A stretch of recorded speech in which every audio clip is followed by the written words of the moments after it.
I'm Father Chris Fabre. I'm a Maronite Catholic priest. The Maronite Rite of the Catholic Church is the church I serve. I serve in Chief Mission Officer for the Providence Newburgh Hospital in Newburgh, Oregon. I'm Scott Acord.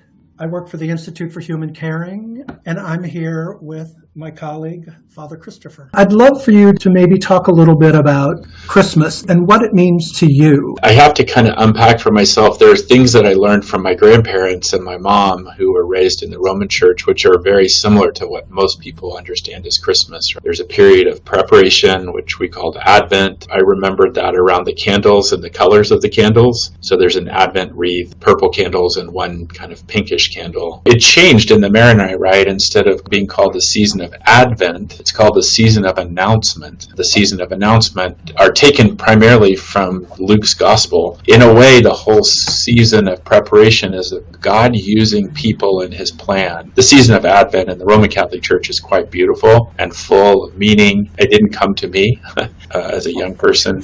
I took what my parents understood, and it was kind of devoid of full meaning, and I found that in the Maronite Church. The other thing that I love in the Maronite Church is that there is the feast of Saint Barbara. Our children dress up as their favorite saint. For the last 2 weeks before Christmas, many of us fast, like we do for Lent. Do you have any rituals around the Christmas holiday that just really have a lot of meaning for you? For me, an example would be just like a big dinner with family and then another dinner with friends. As a priest, I am pulled to a bunch of people's homes. Multiple people will invite me. When you said tradition, the thing that really, even from a child, is going to midnight mass. To go in the middle of the night or when it's dark out, see all the lights, and to have this beautiful, majestic liturgy mass. That says everything. And then the other one is Christmas stockings. Both my grandparents made a big deal of my Christmas stockings. I'm often by myself at Christmas, but I still put up my Christmas stocking and I put things in for myself. Or if I have, sometimes my cousin will come or I'll have somebody come stay with me and I'll say, okay, this is important. Christmas stockings are important. Here's your stocking. Here's mine. Go buy me just nonsensical things and put them in there. You know, at this point in my life, I'm not a big celebratory person. There's just something magical about going to liturgy at night. I have been to a couple of midnight masses for Christmas, and there is something beautiful and magical about that mass. Every once in a while I get a little choked up at the Christmas mass. When you're presiding, it's kind of like being the MC of a variety show, except you have all the parts, right? But it's hard to sometimes enjoy it, but there are moments of silence during the mass, especially during the singing parts. I can be really touched, get in touch with my heart.